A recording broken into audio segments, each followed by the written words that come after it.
अकबर के दौरे हुकूमत में एक ऐसा इनकलाब आया जिसने लोगों की रूहों और रस्म व रिवाज का नक्श बदल दिया।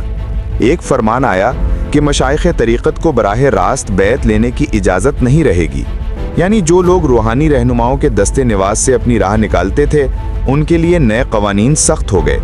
अगर किसी के बारे में मालूम हुआ कि वो पीरी मुरीदी करता है या उसके यहाँ समा का इज्तिमा होता है तो उसको गिरफ्तार करके कैद खाना में डाला जाता या दूर दराज बंगाला भेज दिया जाता, वही मुकाम जहाँ ज़माना में जलावतन किया जाता था। यूं मशाइख की जगह तख्ते सल्तनत ने लेना शुरू कर दिया। मुर्शिद की वो नज़ाकत जो कभी सूफियाना हलकों में खामोशी से तकसीम होती थी, अब दरबार के रूबरू आ गई थी। अकबर ने खुद मुरीदों का दस्ते बयान बनना शुरू कर दिया। 12-12 आदमियों की टोली आती और वो अकबर के हाथ पर बैत करते।